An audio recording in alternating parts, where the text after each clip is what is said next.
இவங்க 47, திமுக 72. யாருக்குமே என்ன பண்றதுன்னு தெரியல. ரிசல்ட்ட பாத்துக்கிட்டு இருந்த உதயநிதி டிவியை உடைச்சு அம்மா கிட்ட போய் அழுகுறாரு. எப்படி விஜய இந்த முதலமைச்சர் நாற்காலியில் அமர்ந்து நான் பார்ப்பேன், என்னால் தாங்க முடியாதே என்று அந்நியார் திருமதி துர்கா ஸ்டாலின் அவர்களிடம் அழுததும்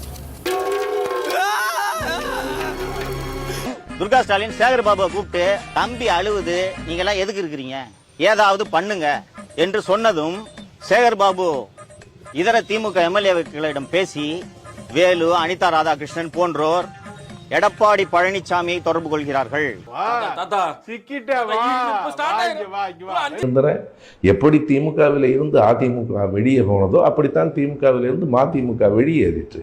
பிறகு நாம் கூட்டணி வைத்துக் கொள்ளவில்லையா? எடப்பாடி மட்டும் அப்படி என்ன தீண்டத்தகாதவர்.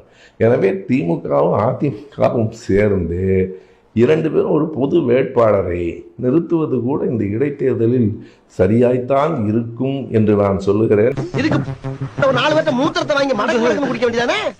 ஏன்டா இந்த வேலை பாக்குறீங்க? கால்ல விழு குமார், கால்ல விழு. ஆகட்டும். இந்த ஈன பொழப்புக்கு பேசாம எங்கேயாவது போய் ஊருக்கு போயிடலாம்ல.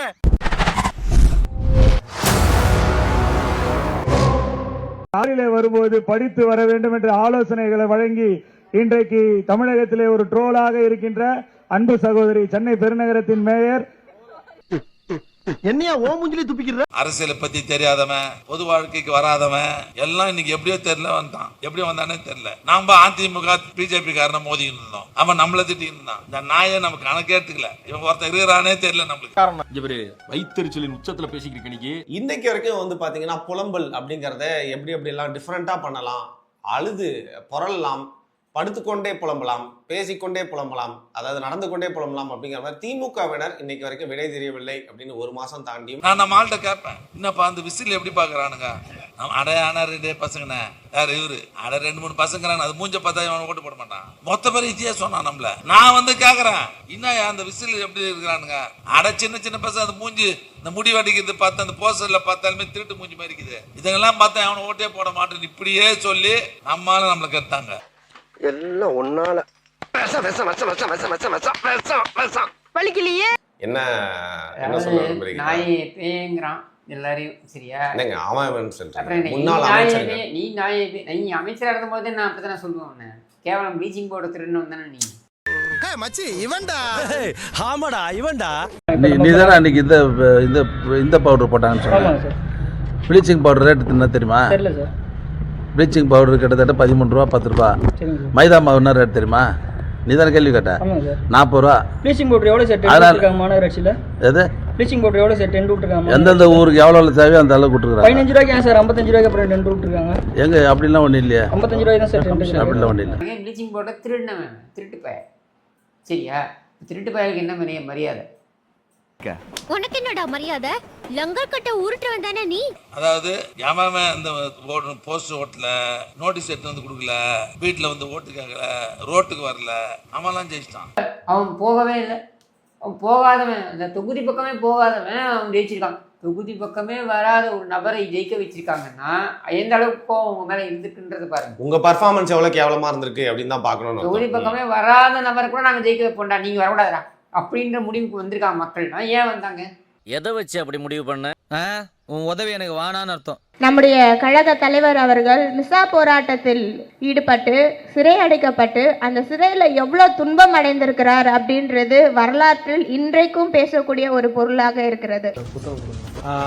Shah commission report. இந்த ஷா கமிஷன் ரிப்போர்ட் யாரெல்லாம் 1975 இருந்து 77க்குள்ள யாரெல்லாம் மிசா காலத்தில் சித்திரவதைப்பட்டாங்கன்னு சொல்லி திமுகவில் தமிழ்நாடு எல்லாம் மாநிலம் வாரியாக உத்தரப்பிரதேஷ்ல யாரு எல்லாரும் பேரும் வருது. ஆனா இதுல ஸ்டாலின் அவர்களோட பேர் இல்ல.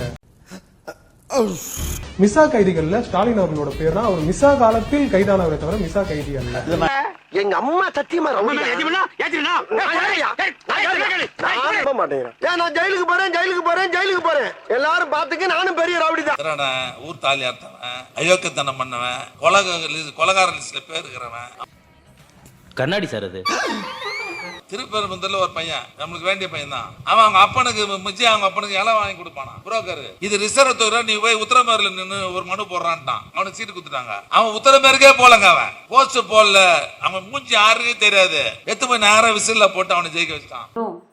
அதாவது இவங்க என்ன நினைக்கிறாங்கன்னா என்டைட்டில் நினைக்கிறாங்க. அதாவது இவங்க வந்து பதவி இவர்களுக்காகத்தான் உருவாக்கப்பட்டிருக்கிறது. பதவிகளே இவர்கள் மட்டும்தான் அலங்கரிக்க வேண்டும் அப்படின்ற ஒரு எண்ண ஓட்டத்திலேருந்து இறங்கியே வரமாட்டேங்கிறான்.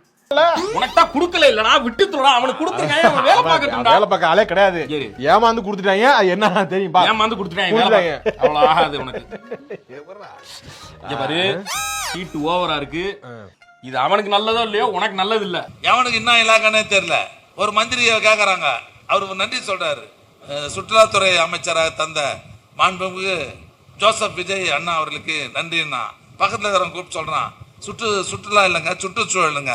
அமைச்சர் அவனுக்கு தெரியல. என்ன அமைச்சர் இலாக்கானே தெரியல. நீ இது மூலமா என்ன சொல்ல வர்ற? நீ அறிவாளின்னு சொல்ல வர்ற. ஆமா, இப்ப நீ அறிவாளி. ஆமா, இவனை செலக்ட் பண்ணனால நீ அறிவாளி ஆயிட்ட. ஆமா, நேற்று ஒரு ஸ்கூலுக்கு போய் ஒரு எம்எல்ஏ சொல்றா, இந்த படத்தை வச்சு இது யார் தெரியுதா? வாட்ஸ்அப்ல பாத்தீங்களா இல்லையா? அதுல சொல்லுது, இது விஜய் மாமா, விஜய் அண்ணான்னு சொல்லுது. இவர் தான் எங்களை அனுப்பிச்சுக்கிறாரு. இங்க உங்களெல்லாம் நல்லா படிக்க சொல்லிக்கிறாரு. உங்களுக்கு சாக்லேட் அவர் தான் கொடுத்து அனுப்பிச்சுக்கிறாரு. இந்த எடுத்து வந்த சாக்லேட்டை இப்படி இப்பவே அந்த குழந்தைங்களாம் ஏமாத்துகிற வேலை போன ஃபிளாஷ்பேக்.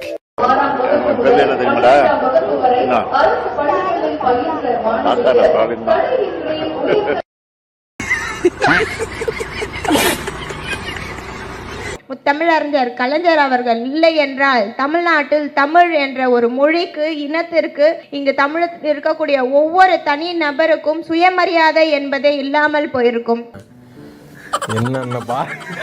என்னென்ன சொல்றான் பாருங்க.